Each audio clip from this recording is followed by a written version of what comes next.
galera, sou o professor Maxwell, professor de Biologia. Estão com dúvida? Quer aprender um pouco mais? Então se liga aí!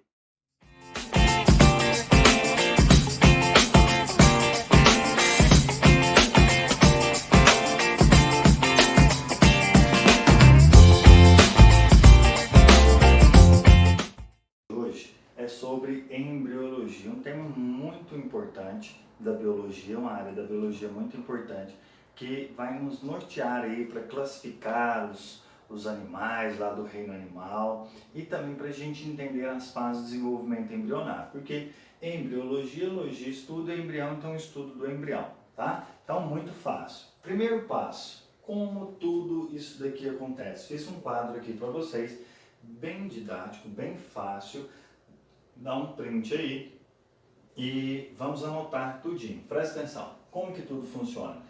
Tudo funciona da seguinte forma, começa, eu tenho uma célula chamada de óvulo e eu tenho um espermatozoide. Vamos colocar aqui, ó. Então eu tenho aqui um óvulo, e eu tenho um espermatozoide. Essas células, né, esses gametas formados por meiose, importante isso, tá bom? Então gametas são formados por meiose, elas são células N. Professor, o que significa isso? Célula N, metade do número de material genético. Então quer dizer, se a gente estiver falando dos seres humanos, esse óvulo que ele tem 23 cromossomos e esse espermatozoide 23, eles vão se encontrarem. Quando eles se encontrarem, nós chamamos esse processo de fecundação. Vou colocar aqui, ó. Então eles têm um processo de fecundação. Quer dizer que os gametas se encontraram e formaram um zigoto. Esse zigoto é uma célula 2N. Então olha só, ele é uma célula 2N, uma célula diploide com a quantidade de material genético do início lá do indivíduo, beleza? Aqui eu tenho uma metade, e aqui eu tenho a carga de material genético completa do indivíduo. Bem simples, bem fácil. Bem, o zigoto, esse citoplasma aqui do zigoto, é basicamente o citoplasma do ovo, tá? Do óvulo. O que aconteceu aqui? O núcleo masculino com o núcleo feminino, eles se fundiram. Então ocorreu a fertilização. Então aqui eu tenho um núcleo masculino e um núcleo feminino, beleza? Então tem 46 cromossomos se a gente vai falando da espécie humana. Bem tranquilo, tá? Então formou o zigotinho. Esse zigoto se forma onde? Lá nas tubas uterinas. Onde que esse processo acontece? Essa é a fecundação. Lá nas tubas uterinas, beleza? Esse zigoto ele vai caminhar pelas tubas uterinas e vai acontecendo esses processos aqui. E aí é bom a gente anotar. A embriologia nós vamos separar ela em 3 fases: segmentação, gastrulação e organogênese. Olha só, 3 fases, anotem isso. A segmentação, gastrulação e organogênese. Quais são essas fases representadas aqui? Ó? Segmentação, galera, é do zigoto até a fase de blástula. Vou falar cada uma delas, calma aí. Então, aqui eu tenho o zigoto, que vai ocorrer a segmentação, que é até a fase de blástula. O que é essa segmentação? É um processo que nós chamamos de clivagem. O que é a clivagem? A divisão desse zigoto, né? Então eu tenho uma célula que vai formar 2 novas células, que vão formar 4, que vão formar 8, tá? Então o processo dessas divisões eu chamo de clivagem, e é por mitose, tá? Meiose é só para formar gametas, né? Então eu tenho um processo de mitose, que é da segmentação. Mas, se aparecer em prova, segmentação e a divisão, também está certo, também você pode marcar como certo, beleza? Essas células recebem nomes, né? Cada célula dessa que vai se formando, ela recebe um nome. Qual é o nome que eu dou para essas células? Muito simples, olha só. Blastômeros.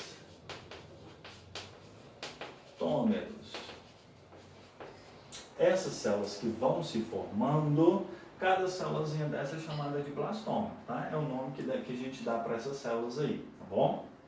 Lembrando que é o seguinte, que esse processo está acontecendo nas tubas uterinas que eu falei para vocês. vai chegar num momento que vai formar o que nós chamamos de mórula. Essa mórula, ela chega no útero, ela vai chegar até no útero. E o que é essa mórula? É como se fosse uma bola maciça de célula, preenchida por célula, tanto por fora quanto por dentro, não tem nenhum espaço. Então parece uma mora, por isso o nome de mórula. Essa mórula, ela chega no útero, mas não vai se implantar. Notem aqui que a blástula é um pouco diferente desse cara aqui, porque surge uma cavidade. Qual é o nome dessa cavidade? Blastocélio. Essa blástula é que vai ocorrer a nidação lá no útero. O que é isso? A fixação desse futuro embrião em desenvolvimento no útero materno, beleza? Olha só aqui. Uma coisa muito importante. Do começo da segmentação até a fase de blástula, ocorre um aumento de célula, mas o volume continua o mesmo. Tá? Então, o que vai acontecer? Eu vou aumentando células, só que essas células vão diminuindo, tá certo? Então, eu tenho um aumento de células, mas o volume continua o mesmo, beleza? A blástula aqui, galera, é muito importante que eu quero colocar para vocês. Se falar em uma blástula de mamíferos placentários, pode aparecer o nome assim, ó, blastocisto, tá? É se for uma blástula de mamífero. Se você não falar blastocisto, ele vai chamar de blástula essa etapa aqui. Não tem problema, beleza? Não tem problema. Eu tenho uma cavidade chamada de blastocele. Se ele estiver falando de mamífero, essas célulazinhas aqui, esse aglomerado de células aqui embaixo que eu coloquei para vocês, nós chamamos de embrioblasto, tá? Nós chamamos de embrioblasto, que vai dar origem ao embriãozinho mesmo, tá bom? Futuro embrião. Essas outras células que eu coloquei aqui para vocês ao redor, que está circulando, nós damos o nome de trofoblasto, que vai dar origem aos anexos embrionários. Córeo, alantoide, saco vitelínico, tá? Então anotem aí. Trofoblasto. Trofoblasto. Trofoblastos são essas células aqui, beleza, galera? São essas células aqui que vão dar origem aos folhetos aos anexos embrionários, perdão, ó. Aqui vai formar os anexos embrionários que vão ajudar no desenvolvimento do futuro embrião, beleza? Tranquilo? Então, olha só, muito importante. Animais que chegam só na blástula, nessa fase de blástula, ele não forma tecidos, ele não vai ter tecidos, tá bom?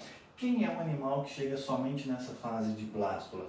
É os poríferos. Os poríferos, eles, ao longo do seu desenvolvimento, ele só chega à fase de blástula, beleza? Por isso que ele não tem tecidos verdadeiros, e aí ele é colocado num sub-reino parazoa, do lado dos animais verdadeiros. Continuando aqui, depois da blástula, eu vou ter a gástrula. A gástrula já está na segunda fase de desenvolvimento, que nós chamamos de gastrulação. E ela é muito importante, essa gástrula. Por que ela é importante? Porque é aqui que vai ocorrer a formação dos folhetos embrionários, galera. Ó, quase que não sai. Então, a formação dos folhetos embrionários. Quais são esses folhetos? Ectoderme, mesoderme e endoderme. Agora, eu só queria dar falar para vocês o seguinte. Esse desenho, representando a gástrula, é como se já estivesse no final da gástrula, tá? Da gastrulação. Porque se estivesse no início, desenhos no início vão mostrar que formam dois folhetos, ectoderme e a endoderme, praticamente, né? Esse espaço aqui, em vez de ele formar a mesoderme e a endoderme, ele chama-se de mesentoderme, que depois vai se diferenciar nesses dois tecidos aqui. Mas eu já coloquei no finalzinho. Então, no finalzinho, tem a ectoderme, mesoderme e endoderme. O que eu preciso que vocês façam? Que você anota que lá na gástrula ocorre a formação dos folhetos embrionários. Quais são eles? Ectoderme, mesoderme e endoderme. Muito importante isso, beleza, galera? Tem um espaçozinho aqui. Por que está surgindo esse espaço? Porque aqui na blástula foi ocorrendo uma invaginação de células, elas foram entrando e formou esse espaço aqui. Qual o nome que eu dou para esse espaço? Arquêntero. E o que acontece aqui no arquêntero? Arquêntero, arque é primitivo, êntero intestino. Então é um intestino primitivo Então é aqui essa estrutura que vai dar origem depois ao meu futuro tubo digestório, tá? Ao meu intestino, beleza? Uma coisa importantíssima também que nós vamos utilizar para classificar os animais lá na zoologia, presta atenção. Essa primeira abertura, essa abertura que está aqui, eu dou um nome de blastóporo, beleza? Blastóporo.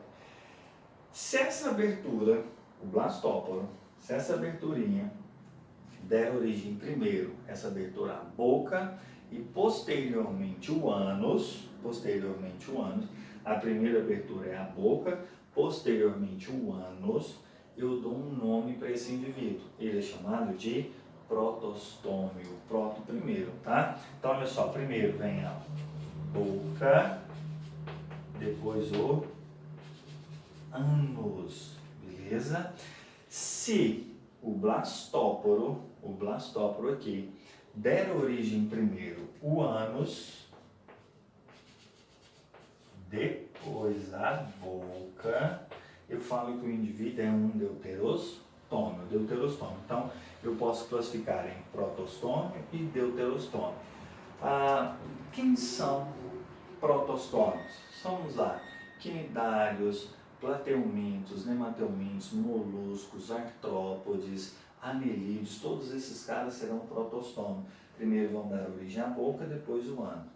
Deuterostômios são os equinodermos e todos os cordados. Então, depois dos equinodermos para frente, eu tenho indivíduos que vão formar ânus, depois a boca. Eu chamo isso de deuterostômio, beleza? Tranquilo? Então, bastante simples esse desenho e bem didaticamente para você entender e conseguir gabaritar nas provas lá, tá bom? Agora, olha só aqui. Indivíduos que formam 2 folhetos embrionários, eu chamo ele de diplágio. Ectoderme e endoderme. Tem indivíduos que vão formar só a ectoderme e a endoderme. Eu chamo esse indivíduo de diplágio. Já existem indivíduos que formam 3 folhetos embrionários. Quem são esses folhetos? Ecto, meso e endo. Então surge de novo a mesoderme, que é um folheto embrionário novo, tá certo? Diplágico. Quem é diplágico? Anota aí. São os quinidários. Quinidários têm 2 folhetos embrionários, ectoderme e endoderme. Todos os outros animais, tirando poríferos, tá certo? Eles serão triplásticos, 3 folhetos embrionários. Você, eu, temos 3 folhetos embrionários. O cachorro, o papagaio, o periquito, todos eles vão ter 3 folhetos embrionários, tá certo? Bem tranquilo, bem fácil isso daqui. Gente, bem didaticamente, bem resumido, tá tranquilo? Tá fácil, né? Então, só lembrando, olha só, toda essa parte aqui acontece aonde? Lá nas tubas uterinas. Aqui eu chego no útero, aqui eu já estou lá no útero, né? Então, acontece a nidação, beleza? Na gástrula acontece a formação dos folhetos embrionários, que são 3, ectoderme, mesoderme e endoderme, tá? Lembrando que a primeira abertura, blastóporo, se der origem à boca e depois ao ânus, o indivíduo é protostômio. Se essa abertura der origem ao ânus e depois à boca, deuterostômios, isso é importante. E a quantidade de folhetos embrionários também é muito importante, beleza, galera? Então, no próximo quadro agora nós vamos falar da da organogênese, tá? A gástrula nós já falamos, organogênese, beleza?